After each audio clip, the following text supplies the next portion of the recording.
오늘 말씀의 제목은 나는 언제나 내 집을 세우리이까 라는 제목으로 말씀의 은혜를 나누겠습니다. 나는 언제나 내 집을 세우리이까. 모든 사람들의 소원은 내 집을 세우는 것입니다. 나의 보금자리를 만드는 것이고 나의 터전을 만드는 것입니다. 사람들은 다 이걸 원합니다. 나만의 공간, 나만의 가치, 나만의 취미, 나만의 세계를 꿈꿉니다. 모든 사람들이 다 그게 있어요. 누구에게나. 그런데 그 나만의 공간과 나만의 세계는 이루어지지 않는다는 것이 현실입니다. 그것을 이루었다고 해도 그것은 또 다른 욕망을 불러올 뿐입니다. 그래서 해봤자 아무 소용이 없으니 하지 마라, 그런 얘기가 아닙니다. 여러분, 해보세요. 해보면 재미는 있습니다. 그런데 오늘 우리에게 하나님께서 주시는 말씀은 무엇인가?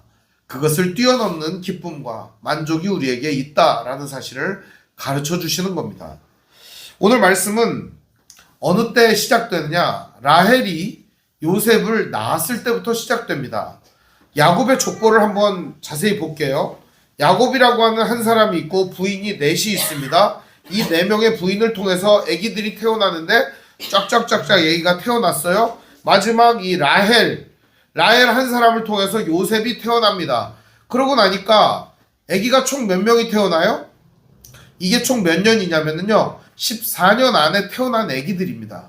14년 만에 아기들이 몇 명이 태어나냐? 11명이 태어나는 겁니다. 11명이. 여러분, 14년 만에 아기를 11명을 낳으실 수 있는 분은 아무도 안 계시지 않습니까? 예, 부인이 4명이라는 데 주목을 하셔야 됩니다. 4명의 부인을 통해 11명을 14년 동안 낳는 겁니다. 그러니까 이렇게 낳고 나니까 무슨 생각이 드는 거예요? 이 애기들이 먹고 살고 이 애기들을 돌보고 나도 이제 내 집을 번듯하게 세워야 할 터인데 하는 생각이 야곱의 마음속에 항상 있었던 것입니다. 그런데 보니까 찔러도 피 한 방울 안 날 것 같은 인간 밑에서 일을 하고 있는 거예요. 얍삽하기 그지없고 애새끼가 얼마나 그냥 날렵한지, 내가 요리 피하면 요리 그냥 피한 걸 덜미를 잡아다가 여기다 갖다 놓고 야곱이 도대체 당할 수가 없는 그런 라반이라고 하는 작자 밑에서 일을 하니까 안 되겠다. 여기서는 이 밑에서는 아무것도 못 해 먹겠구나. 그래서 궁여지책으로다가 생각한 게 뭐예요? 고향으로 돌아가야겠다는 생각을 먹게 되는 겁니다. 오늘 25절은 이렇게 말합니다.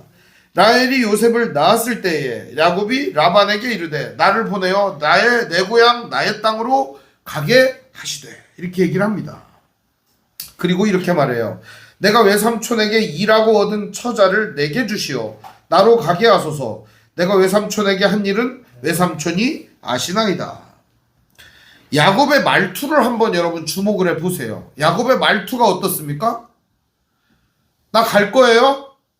이제 안녕히 계세요. 이런 말투가 아닙니다. 이 말투를 자세히 보시면은 뭐라 그래요? 나를 보내어 내 고향 나의 땅으로 가게 하시되. 이 무슨 말이죠? 나를 보내주세요. 제발 나를 놔주세요. 이런 말이죠. 그 다음 하는 말이 뭐죠? 26절에 내가 외삼촌에게 일하고 얻은 처자를 내게 주시어 나로 가게 하소서. 이것도 마찬가지예요. 일하고 얻은 처자들을 주세요. 이런 말을 하는 거죠. 이 말은요, 나를 보내주세요, 내가 일해서 얻은 내 처자들을 주세요, 이런 말이잖아요. 그러면은 라반이라고 하는 사람이 현재 지금 쥐고 있는 게 뭐예요? 야곱의 생사 열탈권도 쥐고 있고, 그리고 이 처자들의 권리도 가지고 있었다는 거예요. 왜죠? 라반은 알고 있었습니다. 이 야곱이라고 하는 인간을 조금이라도 내버려 두면은 지멋대로 할 인간이라는 걸 알았기 때문에 내버려 둘 수가 없었던 거죠. 그리고 처자들을 볼모로 잡고 야, 넌 일이나 열심히 해, 그러면서 일을 열심히 시켰던 것이죠. 야곱은 벗어나고 싶었지만 벗어날 수가 없습니다. 그러니까 이제 정한 기한 14년이 찼습니다. 레아를 위하여 7년을, 라헬을 위하여 7년을, 총 14년을 봉사했으니까 이제는 더 이상 뭐예요? 더 이상 이제는 일을 안 해도 되는데 내가 굳이 여기 왜 있습니까? 라고 하는 말이죠. 나 이제 집에 갈래요. 결혼도 했고 목적도 이루었으니까 나 이제 집에 갈래요. 이런 말이죠. 어쩌면 야곱에게는 더 큰 그림이 있었는지도 모르겠어요. 다음 이야기까지 더 큰 그림이 있었는지 모르지만 중요한 지점은 야곱은 이 라반의 생리나 그 사람을 잘 이해했기 때문에 빨리 벗어나고 싶었던 겁니다. 그리고 나서 얘기를 하자 라반이 이렇게 말합니다. 여러분 라반의 이야기를 한번 읽어보겠습니다. 27절에서 28절인데요. 함께 읽어보겠습니다. 라반이 그에게 이르되 여호와께서 너로 말미암아 내게 복 주신 줄을 내가 깨달았노니 내가 나를 사랑스럽게 여기거든 그대로 있으라. 또 이르되 내 품삯을 정하라. 내가 그것을 주리라. 저는요 이 라반의 이야기가 너무 따뜻하고 좋은 거예요. 이대로만 된다면 이대로만 된다면 저는요 말만 그렇게 뻔질을하게 하는 사람들을 많이 봤어요. 제가 이제 아르바이트를 예전에 종이공장에서 아르바이트를 한 적이 있어요. 한 2달 일을 했는데요. 사장 인성이 거지 같아요. 첫 달 일을 하는데 제가 원래 남들보다 1시간 일찍 가고 1시간 늦게 가요. 그러니까 남들보다 2시간을 더 일을 하는 거예요. 그래도 뭐 월급을 올려달라거나 뭐 수당을 더 달라거나 그런 적은 없어요. 그냥 열심히 하는 거예요. 그냥 먼저 나가서 그냥 정리해놓고 커피 타서 커피 한 잔 마시고 나갈 때 그냥 대충 청소하고 다음날 와서 일하기 편하게 하려고 그렇게 한 거죠. 그랬는데 그렇게 하고 났는데 사장님이 어느 날 불러요. 그러더니 그런 얘기를 하는 거예요. 내가 아들도 없고 딸만 있는데 우리 딸은 시집갈 생각도 안 하고 자네한테 우리 딸을 주면 어떨까 그런 생각을 한다는 거예요. 웃기고 있네 내 속으로 그 생각을 했어요. 근데 사장님이 자꾸 그런 얘기를 하는 거예요. 그러면서 뭐라고 얘기하냐, 혹시 자네가 후계자가 될 수 있지 않겠느냐. 근데 이제 일을 하다 보니까 어떤 애들이 이제 또 알바하러 들어갈 거 아닙니까. 같이 또 일을 하는데 자기한테 똑같은 얘기를 했다는 거예요. 이제 애들 국밥을 먹으면서 얘기를 하니까 다 똑같은 얘기를 한 거예요. 그러고 보니까 아, 이 사장이 라반 같은 놈이로구나 그런 생각이 드는 거죠. 말만 뻔질을 하게 하지 도대체 약속은 안 지키는 거죠. 실제로 월급도요 깎는 거예요. 2달 일했는데 첫 달 월급을 깎는 거예요. 처음이라 서투르니까 월급은 좀 이렇게 우리가 다음 달에 몰아서 주겠다고. 그걸 어떻게 믿습니까? 믿을 수가 없는 인간인 거예요. 마침 이제 거기 그만두었던 형님이 이제 어느 날 또 만나게 됐던데 얘기를 들어보니까 그렇게 말만 계속 한다는 거예요. 그리고 밀린 월급은 안 준다는 거예요. 당장 그만둘 때가 되었구나. 그래서 그만둔 적이 있습니다. 이 라반이라고 하는 인간이 그런 인간이죠. 이야기는 얼마나 아름다워요. 여호와께서 너로 말미암아 복을 주신 거 나도 안다. 뭐라 그래요? 난 깨달았다. 나는 깨달았다. 이게 진짜 라반의 말투 중에 저는 아주 좋은 말투 중에 하나인데 사람을 홀리는 말투죠. 여호와께서 너로 말미암아 복 주신 걸 나는 깨달았다. 그러면서 뭐예요? 나를 사랑스럽게 여기거든 그대로 있으라. 여러분 여기 나를 사랑스럽게 여기거든을 빼요. 그러면 라반의 본심이 있는 거예요. 뭐예요 본심이? 그대로 있어. 그냥 그대로 사랑스럽게 여기거든. 이거는 그냥 저기 미사여구예요. 그냥 이거 누구에게나 하는 말이에요. 이거는 그냥 뭐예요? 그대로 있어 이렇게 하는 거죠. 넌 그대로 있어. 그냥 그대로 있어. 그 다음 뭐예요? 품삯을 정해라. 그대로 주겠다. 자 이제 여기 품삯을 정하라를 빼세요. 이제 그럼 뭐예요? 그대로 주겠다. 한마디로 뭐예요? 한 푼도 안 주겠다 이런 말이에요. 라반은요 얼마나 야가 빠진 인간인가 끝까지 보면 알겠지만 이 인간은 정말 인간 같지도 않습니다. 자식도 부모도 형제도 아무것도 없어요. 그냥 오직 돈만 있는 인간이에요. 근데 이 라반이 이렇게 말을 하자 야곱이 네 알겠습니다. 내 품삯은요 이러이러하게 주세요. 이렇게 말하지 않습니다. 야곱도 단수가 높아요. 못 믿어요. 그걸 어떻게 믿어요? 하면서 야곱은 자기 얘기를 시작을 합니다. 그 29절에서 30절에 나옵니다. 29절에서 30절에 보면 이렇게 되어 있습니다. 야곱이 그에게 이르되 내가 어떻게 외삼촌을 섬겼는지 어떻게 외삼촌의 가축을 쳤는지 외삼촌이 아시나이다. 어떻게 했죠? 밤에 이제 남들은 다 자는데 자기는 깨갖고 양을 친 겁니다. 양이 죽었어요. 그러면은 그거 양을 물어냈습니다. 야곱이. 그리고 다른 사람들은 어떻게 했든 양이 상했으면은 뭐 버리든지 어쩌든지 하지만 야곱은 그거를 다 물어냈다는 거예요. 전부 다.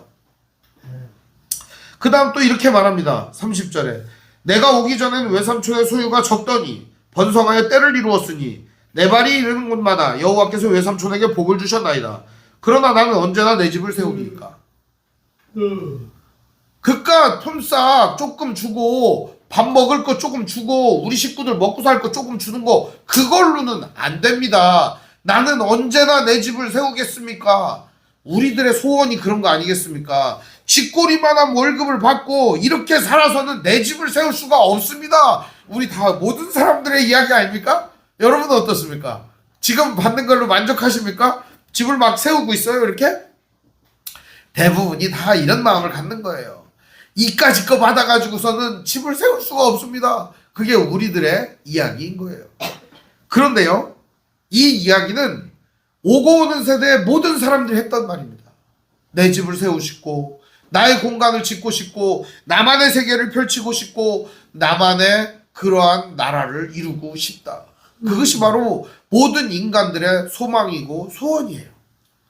근데 자세히 생각해보면 그런 나라는 없어요. 이런 나라를 뭐라고 하는 줄 알아요? 유토피아라고 하는 거예요. 유토피아는 원래 없는 거예요. 없어서 유토피아라고 하는 거예요. 여러분 너무 실망하지 마세요. 그래도 우리에게는 확실한 나라가 하나 있습니다. 하나님 나라가 있습니다. 그러니 너무 고민할 필요는 없어요. 야곱은 자기만의 세계, 자기만의 집, 그걸 세우기를 원했습니다. 너무 간절히 원했던 것이죠. 이 간절히 원하면 사람이 이루어진다고도 하잖아요. 꿈은 이루어진다 막 이러잖아요. 그러면서 얘기를 하는 겁니다. 라반 당신이 그렇게 약속했지만 나는 안 믿어요. 그리고 당신이 주는 그런 쥐꼬리만한 걸로는 나는 도대체 양이 차지가 않아요. 이렇게 말을 합니다. 그러자 라반이 이제 태세 전환을 합니다. 바꿔가지고 뭐라고 얘기를 하느냐. 라반이 이렇게 말합니다. 이제 이렇게 얘기를 하는 거죠. 31절에 보면 라반이 이르되 내가 무엇으로 내게 주랴. 야곱이 이르되 외삼촌께서 내게 아무것도 주시지 않아도 나를 위하여 이 일을 행하시면 내가 다시 외삼촌의 양떼를 먹이고 지키리이다. 이제 드디어 계약이 성립이 되려고 하는 차례입니다. 라반이 얘기합니다. 그러면 내가 뭐를 내한테 주면은 너 일을 할 거냐. 이제 라반이 눈이 동그래졌어요. 도대체 이놈이 뭐를 요구하는 거지? 실제로 야곱은요, 양치는 능력이 다른 사람들의 한 10배는 됐던 것 같아요. 이 양을 기르고 양을 번식시키는 능력이 다른 사람들의 10배나 되니까 야곱의 능력은 타의 추종을 불허하는 그런 능력이었던 것 같아요. 요즘으로 말하자면 황금알을 낳는 거위 같은 거죠. 굉장히 능력자였던 거죠. 근데 그때 라반이 얘기하는 거예요. 그러면 뭐 원하는 거 줄게. 그럼 말을 해봐. 이제 야곱이 드디어 말을 하기 시작을 합니다. 야곱의 이야기가 31절부터 33절에 있습니다. 이 이야기는 매우 큰 그림입니다. 한번 우리 같이 읽어볼까요? 시작. 라반이 이르되 내가 무엇으로 내게 주랴. 야곱이 이르되 외삼촌께서 내게 아무것도 주시지 않아도 나를 위하여 이 일을 행하시면 내가 다시 외삼촌의 양떼를 먹이고 지키리이다. 오늘 내가 외삼촌의 양떼에 두루 다니며 그 양 중에 아롱진 것과 점 있는 것과 검은 것을 가려내어 또 염소 중에 점 있는 것과 아롱진 것을 가려내리니 이 같은 것이 내 품삯이 되리이다. 후일에 외삼촌께서 오셔서 내 품삯을 조사하실 때 나의 의가 내 대답이 되리이다. 내게 없는 것이나 양 중에 검지 아니한 것이 있거든 다 도둑질한 것으로 인정하소서. 그러니까 점 있거나 뭐 검정 거 아니면은 다 도둑질한 걸로 인정을 해달라는 거죠. 그런데 이 양은요, 양 중에서 대략 몇 퍼센트가 나오냐면 한 5% 정도 나옵니다. 5%. 100마리면은 5마리 나옵니다. 그건 먹고 떨어지겠다는 거죠. 이 야곱의 큰 그림이 여기에 있는 겁니다. 라반은 딱 생각을 했습니다. 확률적으로 100마리 중에 5마리 주는 거야. 이거 뭐 괜찮은 장사인데? 라반은 당연히 뭐가 할까요? 오케이 사인을 보낼 게 분명합니다. 그러나 야곱의 머릿속에는 엄청난 사기꾼의 회로가 돌아가기 시작하는 겁니다. 그 사기꾼 회로가 뭐냐? 내가 이제 양떼를 맡았고 저것들을 기르니까 외삼촌의 양떼는 허약하고 이상한 것들만 보내고 튼튼한 놈이 임신할 때는 내가 그것을 강력하게 더 많은 새끼를 낳을 수 있는 아롱진 거하고 잡종을 만들어내리라 이런 생각을 하면서 이제 그것을 하는 거죠. 근데 이제 야곱이라고 하는 존재는요, 원래 머리가 좋기도 하지만 양에 관한 한 최고의 전문가입니다. 여기 있는 모든 것은 진짜 야곱이 다 이룬 것이고, 야곱은 이 분야에서 최고의 전문가이기 때문에 누가 뭐래도 라반을 설득할 수 있고 이길 수 있는 것이죠. 오늘 이 이야기는요, 한마디로 얘기하면 자기 집을 세우기 위한 한 남자의 몸부림이다 이렇게 볼 수가 있습니다. 사기도 치고 또 다른 사람들 속이고 또 이것저것 해가면서 이익도 취하고 해가면서 자기 집을 세워가는 한 남자의 몸부림이겠죠. 모든 남자들이 다 그렇게 살아요. 열심히 최선을 다해서. 근데 세상에는 이 빌런들이 너무 많아요. 나쁜 놈들이. 열심히 살고 잘 살려고 하는 사람, 등쳐먹는 사람이 너무 많다 보니까 이 가정을 세우기가 너무 어렵다는 겁니다. 오늘도 이 이야기는 그냥 단순히 야곱이 자기 집을 세우는 얘기가 아니라 우리들의 이야기인 것입니다. 과연 우리들은 그럼 어떻게 우리 집을 세워야 하는 것인가에 대한 이야기인 겁니다. 여러분은 어떻습니까? 여러분은 여러분의 집을 어떤 식으로 세워가고 있습니까? 야곱과 같은 프로세스를 돌리고 있습니까? 아니면 여러분은 어떤 방식으로 여러분의 가정과 여러분의 인생을 빌드업하고 세워가고 있습니까? 어떻게 하고 있어요? 과연 오늘 우리들은 우리 인생과 우리 집을 어떻게 세워가야 하는가? 여기에 우리의 물음표가 있어야 하는 거예요. 이 옛날 얘기를 읽으면서, 이 하나님 말씀을 읽으면서 우리가 야곱은 이렇게 했구나, 야곱을 본받자 이렇게 설교하는 목사님들도 봤어요. 마음이 아픕니다. 중요한 거는 과연 그럼 우리들은 어떻게 해야 되는가 하는 거예요. 내 삶에 질문을 던지는 거예요. 이 말씀은 항상 우리가 읽으면서 옛날에 이랬구나 그게 아니에요. 오늘 나는 무엇을 해야 되는가 하는 질문을 던져야 하는 거예요. 우리는 이후의 스토리를 너무 잘 알지만 야곱이라고 하는 인간은 끊임없이 자기에게 질문을 던지는 그런 습관이 없어요. 그냥 무조건 자기에게 유익한 대로, 유리한 대로 그 일을 벌리던 인간이었기 때문입니다. 그의 삶을 우리는 너무 잘 알고 있지만 야곱이라고 하는 사람이 지금 벌리고 있는 일은 매우 심각한 일이었습니다. 어쩌면 그냥 그대로 떠나버리는 것이 나았을지도 모릅니다. 야곱은 자기의 목숨을 건 어떻게 보면 중요한 결정을 내린 것입니다. 자, 이제 어떤 일이 벌어지냐? 34절에 라반이 허락을 합니다. 라반이 이르되 내가 네 말대로 하리라 하고. 왜 네 말대로 하겠다고 얘기했을까요? 100마리 중에 5마리쯤은 괜찮아. 어떤 땐 2마리, 3마리, 1마리 이렇게 나오기도 해요. 실제로 양은요, 하얀 게 정석이에요. 하얀 거. 여기에 뭐 전박이라든지 아롱진 거라든지 까만 거라든지 이런 거 안 나와요. 교배를 시키면요, 뭐가 우성이냐면 하얀 게 우성이에요. 그래서 열성은 잘 안 나와요. 그러다 보니까 계속 하얀 것만 나와요. 하얀 것만. 그러니까 라반이 생각할 때는 당연하다 생각한 거죠. 그날에 이제 그가 당장 결정을 합니다. 라반은요, 추진력이 있는 사람이에요. 바로 결정을 해요. 35절. 그날에 그가 순념소 중 얼룩무늬 있는 것과 점 있는 것을 가리고 암염소 중 흰 바탕에 아롱진 것과 점 있는 것을 가리고 양 중에 검은 것들을 가려 자기 아들들의 손에 맡기고 자기와 야곱 사이에 사흘길이 뜨게 하였고 야곱은 라반의 남은 양떼를 치니라. 당장 결정한 거예요. 이 라반이라고 하는 인간은요, 철저해요. 한 마리도 안 주겠다 이거죠. 사흘길이 뜨게 했다는 거예요. 사흘길이. 여러분, 사흘길이면 여기서 걸어가면, 사흘 동안 걸어가면 얼마나 갈까요? 한 서울 넘어가겠네. 그죠? 서울은 훨씬 넘게 걸어갈 것 같습니다. 그죠? 한 파주쯤. 그죠? 한 파주까지 이제 길이 뜨게 한 겁니다. 그러면 이제 왔다 갔다 할 수 있어요? 없어요? 없어요. 이제부터는 뭐만 나와야 돼요? 이제 라반의 양떼에서는 오로지 하얀 것만 나오게 돼 있는 거예요. 그러니까 이제 아예 야곱의 소유의 씨를 말려버리겠다 이런 거죠. 아예 씨를 말려버리겠다. 그러면서 야곱에게는 아예 그냥 흰 양만 맡겨버린 거예요. 이 양을 번식시켜라 이거죠. 야곱은요, 이미 이 프로세스가 돌아간다고 했잖아요. 사기꾼 프로세스가. 그래서 야곱은 이렇게 합니다. 이제 37절에 보면 야곱이 한 짓이 나오는데 어떻게 했느냐? 버드나무, 살구나무, 신풍나무의 가지를 껍데기를 벗겨갖고서 그거를 세워놓는 거예요. 언제 세워놓냐? 양들이 물 먹을 때, 새끼 뱄을 때 특히 세워놓고 먹는 거예요. 그럼 여러분 이 방법이 지금도 통할까요?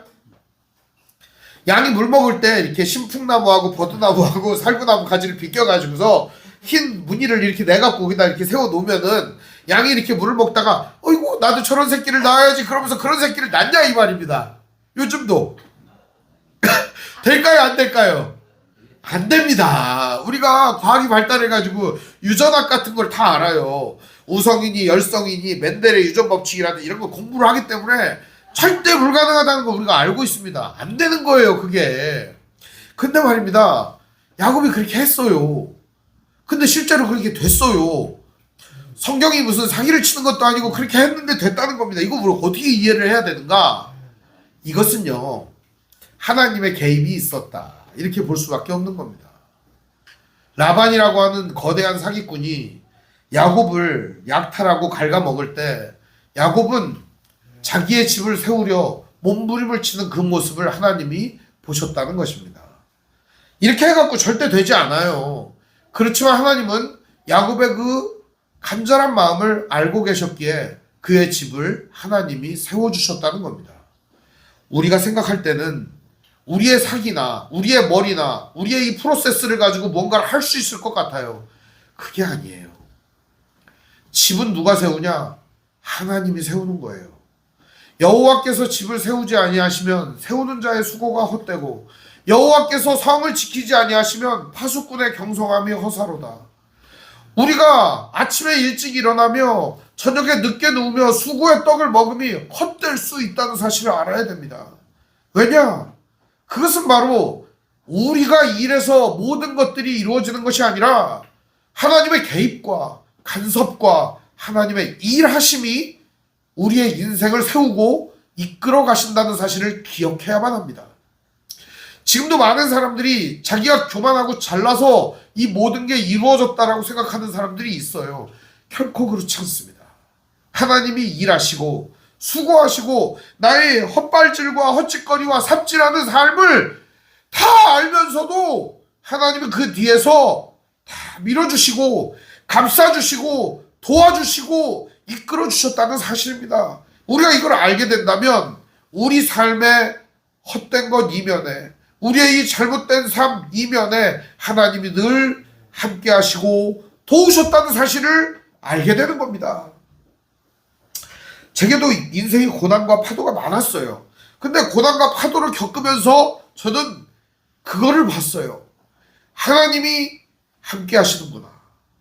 하나님이 소망에 나를 이르게 하실 것을 믿는다. 이거를 본 겁니다. 하나님께서 우리를 하나님의 영광스러운 그 영광스러움에 이르게 하시기 위하여 그리스도 예수의 형상을 입게 하시고 우리를 하나님 나라에 이르게 하실 그것을 고난의 현장에서 만나게 되었습니다. 내가 그것을 이루는 것이 아니라 나의 능력과 힘이 그것을 이루기 위하여 나아가는 것이 아니라 하나님이 이 보잘것없는 삶에 놀라운 은혜를 허락하시는구나. 그거를 보게 하시더라고요. 오늘 우리들의 삶은 이 내 집을 세우는 고난의 여정일지도 모릅니다. 어쩌면 나의 소망과 나의 꿈을 이루기 위한 발버둥이고 몸부림일지도 모릅니다. 그러나 하나님은 우리의 이러한 이기적인 동기와 목적이 있을지라도 하나님의 은혜는 멈추지 않고 우리에게 부어진다는 사실입니다.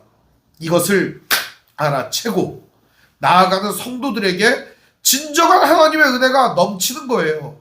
이걸 모르고 계속 헛발질하고 삽질을 하면 어떻게 되는 줄 알아요? 인생을 포기하게 되고 낙심하게 되고 되는 일이 없다 보니까 그저 될 대로 되라고 살아가게 되는 거예요. 그 하나님을 바라보잖아요. 그럼 그때부터는 인생이 달라지게 됩니다. 아, 내가 지금까지 이렇게 헛되게 달려왔으나 나의 인생을 이끄시고 인도하시고 최종 지점에 이르게 하시는 분은 하나님이시구나. 이거를 알게 되면은 나는 언제나 내 집을 세우냐 이런 말을 하지 않게 됩니다. 지금 하나님이 세우시고 계시구나 이걸 믿게 되는 거예요. 하나님이 나를 지금까지 이끄셨구나 이걸 믿게 되는 거예요. 이걸 믿는 순간 우리들은 야곱처럼 조급해하지 않고 이렇게 사기치려고 사기꾼 프로세스를 돌리지 않아도 됩니다. 오늘 여기 보면 야곱이 계속 그렇게 나가요. 어떻게 하냐? 그 얘기예요. 야곱이 새끼 양을 구분하고 그 얼룩무늬와 검은 빛이 있는 것을 라반의 양과 서로 마주보게 하여 자기 양을 따로 두어 라반의 양과 섞이지 않게 하며 튼튼한 양이 새끼 뵐 때에는 야곱이 개천에다가 양떼의 눈앞에 그 가지를 두어 양이 그 가지 곁에 새끼를 베게 하고 약한 양이면 그 가지를 두지 아니하니 그렇게 함으로 약한 것은 라반의 것이 되고 튼튼한 것은 야곱의 것이 되니라. 아주 튼튼한 것은 지 거 되고 약한 것은 라반의 것이 되게끔 만드는 거예요. 그거는 야곱의 권모 술수에 의해서 된 게 아니라 하나님이 일하심의 결과였다. 이렇게 볼 수밖에 없습니다. 왜냐하면 성경에 이렇게 써 있다고 실제로 그렇게 해보면 돼요, 안 돼요?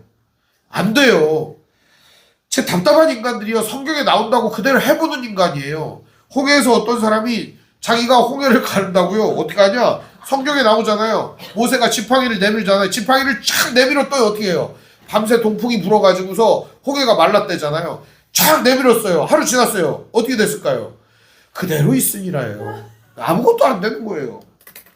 짐바브웨에 이 뉴스에 나온 거예요. 조나단 음테투아라는 목사님이 있어요. 제가 예전에도 얘기했는데 이 사람은 예수님처럼 40일을 금식을 합니다. 금식을 하는 도중에 뭘 먹은 것 같아요. 내가 보니까 몸이 뚱뚱해요. 그런데 금식을 어쨌든 40일을 합니다. 그리고 나서 뭐라고 하냐? 이제 나에게는 주님의 능력이 함께한다. 그러면서 성도들에게 하루 저녁 기도를 시킵니다. 다음날 악어떼가 우글거리는 그 강에 나는 무리를 걸어가겠다. 그러면서 무리를 걸어가면 악어떼가 못 물잖아요. 그러니까 무리를 걸어가려고 실제로 성도들 앞에서 무리를 걸어가는 거예요. 주여 무리를 걸어가게 하옵소서. 베드로처럼 빠지지 않고 걸어가게 하옵소서. 기도를 하고 걸어가는 거예요. 2걸음 걷다가 풍덩 빠졌거든요. 어떻게 됐을까요? 악어가 빠지자마자 머리를 콱 물어버렸어요. 그래가지고 다 이제 갈기갈기 뜯어 먹어가지고 옷 뺏기 남은 게 없다고 해요. 시체도 못 건졌어요. 왜 그런 짓을 하냐고요. 왜 그런 짓을. 만용을 부리니까 그러는 거예요. 만용을. 그런 사람들도 있고 반대의 사람들도 있는 거예요. 하나님의 능력을 믿는다면 옛날 이 성경에 써있는 이 방식을 우리가 따라할 것이 아니라 우리가 바라보아야 하는 분이 누구라는 걸 알게 되는 거예요. 하나님이라는 걸 알게 되는 거예요. 오늘 이 말씀은 우리의 인생의 질문 앞에 너의 인생의 질문의 답은 하나님이다 이렇게 말하는 거예요. 나는 언제나 내 집을 세우리이까 누가 내 집을 세워줍니까? 걱정 마라. 하나님이 너의 집을 세우신다. 하나님이 너의 인생을 이끄신다. 하나님이 너의 인생을 붙드신다. 그 얘기를 오늘 우리에게 하나님이 말씀해주고 계시는 겁니다. 이것을 믿는 성도들은 오늘도 담대하게 나아갈 수 있습니다. 사람들의 눈치를 보고 세상의 눈치를 보며 헛된 것들을 바라보며 사기를 치며 살지 않게 됩니다. 오직 하나님의 능력을 의지하며 그 뜻을 따라 살아가게 되는 것입니다. 사랑하는 성도 여러분, 야곱은 이제 어엿하게 부자가 되게 됩니다. 마지막 절을 한번 같이 읽어볼까요? 43절입니다. 시작. 이에 그 사람이 매우 번창하여 양떼와 노비와 낙타와 나귀가 많았더라. 번창하다 이 말은 원래 파라츠라는 말인데 터트리고 나오다 혹은 팽창하여 뻥 터지다 그런 말이에요. 그러니까 야곱은 라반의 세계를 어떻게 했어요? 뻥 터트리고 나와버렸어요. 야곱은 자기가 가지고 있었던 그 옹졸한 세계를 벗어나서 뻥 터트리고 나와버렸어요. 그게 바로 뭐예요? 이제 라반을 능가하는 존재가 된 겁니다. 자, 그러면은 이제 야곱이 이루었던 그 평안함이 유지되고 이제 부자가 되어서 집에 금이환양할 수 있을까요, 여러분? 아닌 거를 우린 잘 알고 있습니다. 다음 얘기는 다음 시간에 드리도록 하겠습니다. 중요한 지점은 이겁니다. 오늘 우리의 인생은 늘 금이환양을 꿈꾸고 화려하게 세워진 나의 공간과 내 집을 꿈꿉니다. 그러나 그것이 우리의 인생의 종착역이고 종착 지점이 아니라는 사실을 알아야 됩니다. 우리의 마지막은 죽음입니다, 여러분. 죽음이에요. 우리의 마지막은 그냥 죽음이에요. 이거를 깨닫는 사람은 이 땅을 살아가는 동안 하나님의 나라를 세우기 위하여 애를 씁니다. 죽고 나서 하나님은 우리를 다시 살리십니다. 그 나라를 기대하며 살아가는 성도들에게만 소망이 있어요. 내게 죽음이 있다는 사실도 알지 못한 채 그저 인생을 허망한 것들을 위하여, 허무한 것들을 위하여 전진하는 삶은 그 허무한 것들을 얻으며 허무한 것들 앞에 굴복할 수밖에 없는 것입니다. 제가 경상도 형님들하고 학교를 다녔는데 형님들이 항상 입버릇처럼 하는 말이 있어요. 아끼다가 똥 된다, 이런 말이에요. 똥 얘기하면 재밌잖아요, 그죠? 아끼다가 똥 된다는 말이 참 인생의 큰 교훈으로 다가온 적이 어린 시절이었던 것 같아요. 그 얘기를 듣고 나서 지금도 생각을 해보면 그런 생각이 들어요. 우리가 아끼다가 똥 될 수 있다. 인생도, 삶도, 물질도, 내 모든 세계도 말입니다. 여러분, 하나님은 우리에게 허락해 주신 이 귀중한 것들, 소중한 능력과 힘을 주님의 나라와 영광을 위하여 오늘 여러분들의 주어진 귀한 사람들과 여러분들에게 주어진 귀한 세계, 가정과 이웃을 위하여 잘 사용하시는 믿음의 형제자매들 되기를 바랍니다. 언제 집 세우냐고요? 언제 짓냐고요? 하나님이 세우십니다. 믿으시길 바랍니다. 기도하겠습니다. 하나님 감사합니다. 오늘도 우리의 마음과 영혼에 은혜를 부어주시니 감사합니다. 우리는 큰 그림을 그리고 우리의 집을 세우고자 애를 씁니다. 그럼에도 불구하고 우리의 방법과 우리의 마음은 치졸하고 옹졸하고 때로는 남을 속이고 사기를 칠 때가 있습니다. 우리의 이 어리석고 연약한 마음을 주님 용서하여 주시고 오늘도 하나님의 나라와 영광을 위하여 나아가는 믿음의 삶이 이어지게 하여 주시옵시고 우리 귀한 성도들을 통하여 하나님의 선한 뜻이 이루어질 수 있도록 역사하여 주옵소서. 우리 주 예수님의 이름으로 기도합니다. 아멘.